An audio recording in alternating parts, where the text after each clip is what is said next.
Right, job interviews and how to nail them. I've got a couple of rules that I use when I'm preparing for a job interview. And number one, first cab off the rank, do your research. Research the company, research the role. Get to learn about their operations, get to learn about the technology that they use, get to learn about the geographical location of their operations. Are they a local company? Are they worldwide? Plenty of information on the net. Get amongst it. Get yourself prepared, right? It'll give you confidence going into the interview. Number two is visit one of their operations. Right? Visit one of the places near to you that they actually do work from so you can get an idea, right? Actually physically look at them before they look at you. As soon as you get the invite, as soon as you get the confirmation of an interview, get the address of where the interview is, go and visit that address, right? It does a couple of things, right? So you get to look at them, you get to feel out what their culture is. So you've looked at them online and you'll get a bit of an idea about it. And I'll keep coming back to this, but it's very important that you get a feel for their culture, because not only are they looking for someone with the right attitude and the right skill set, they're looking for someone that's going to fit into their organisation, fit into their team, fit into their culture.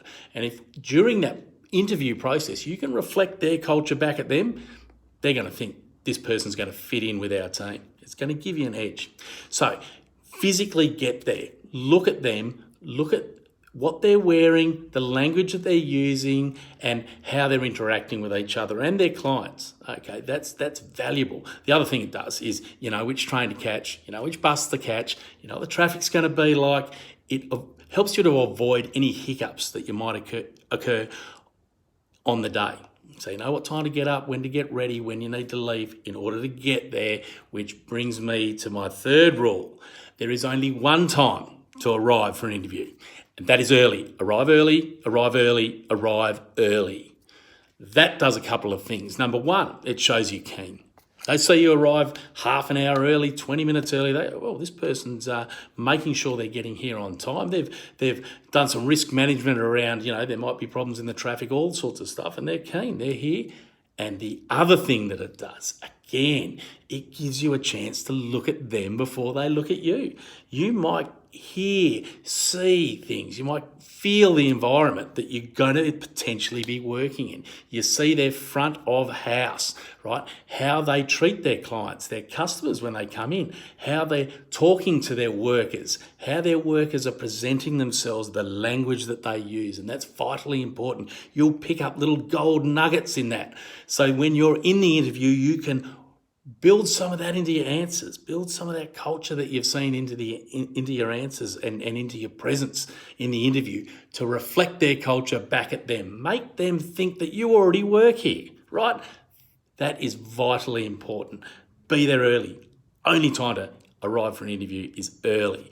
Right. Number 4 is presentation. Right. Do not dress like me. Do not dress like me unless you're interviewing to be a participant in a backyard barbecue, right? If you're doing that, you're fine. Dress like me. You've got to, when you're doing your research, you've got to be looking at how they dress. What is their corporate culture if you're going to be working in corporate, if you're going to be working in sales?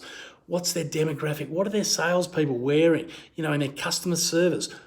What are their customer service people wearing? What are their workers wearing, even if you're in industry, right? And what do they wear when they're in the office? If you're in industry, probably not a good idea to turn up with your high vis on unless they have that culture in their office.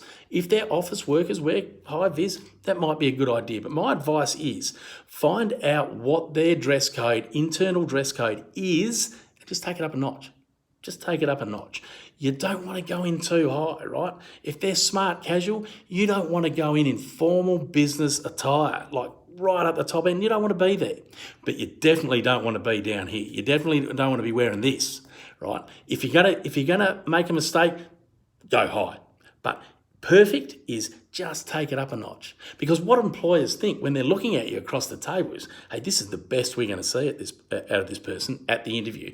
Then they're going to turn up on their first day and they're going to be slightly less. And then after they've finished their 3 months probation, they're going to drop down a notch too. So you've got to be slightly above where you're going to end up in terms of presentation.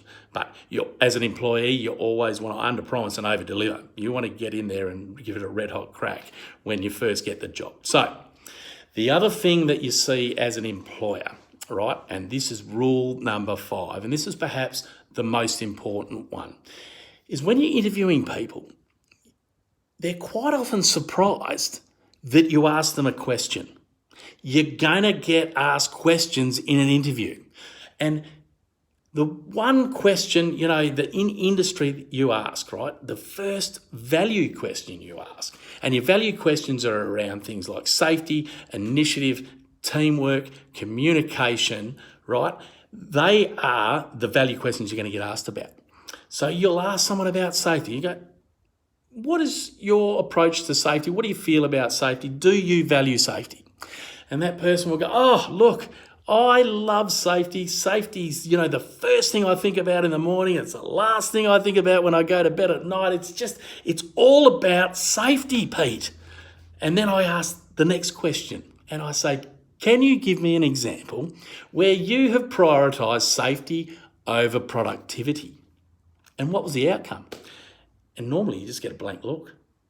They just, what? What do you mean? Like, an example, and they're scratching their head and they waste, a minute looking around and I can't really think of it. And they start to get nervous because something unexpected has happened during the interview process. They've been thrown off their line because they didn't prepare. You're going to get asked value questions. So you need to, especially in industry with safety, with initiative, with teamwork, with communication, whether it's sales or interactions with difficult clients, or, you've got to have an example to give them of each one of those values. So preempt the value questions you're going to get, have an example, make sure it's a good example, and include an outcome. So you go, this is what I did when I saw a productivity issue and a safety issue out in the plant. I then took it to my immediate supervisor with a solution that I'd thought about. Excellent. I tell you what, managers love people that come to them with a problem and a solution. It makes their job easy. They look at it and go, you know what, that's a pretty good solution. How about you just go out and do it? Well done. See you later. And they get to get on with their job. So they love that. So I've got a problem. I've got a solution. I worked with my boss, my manager, to implement that solution. Once it was implemented, we looked back and we saw, hey, we had safety gains. We had productivity gains with added value to the organisation. That ticks all the boxes. So when you're going down those value questions that you will get asked, have an example, have an outcome. Make sure that it's one that added value to the organisation. If you wrap that all up, that is perfect. Okay, so just to recap, do your research, number 1. Visit the locations, get a look at them, get a physical look at them. So it's not just theoretical research online. You can actually go and see the business, see them in operation, learn about their culture, right? Be on time. Only time to arrive for an interview is early. Can't stress it enough. It does a couple of things, as I said. Present well. Reflect their culture back at them, right? I can't stress that enough. If you've got the same skills as another person, the same attitude as another person, but you're reflecting their culture back at them and they're getting a feel from you that you're going to fit in with their team, they're going to give you the job. That is an edge. Take that one to the bank. Right, so present well, reflect that culture back at them, and get the value questions. Call up your friends that have been in interviews with them before. What value questions did they ask? Get the examples together. Make sure there's an outcome there. Make sure it's good. Make sure that the outcome added value in terms of whatever that value question is. Right. And they're my rules for preparing for an interview. Right. Use them. Let me know how you go, and good luck.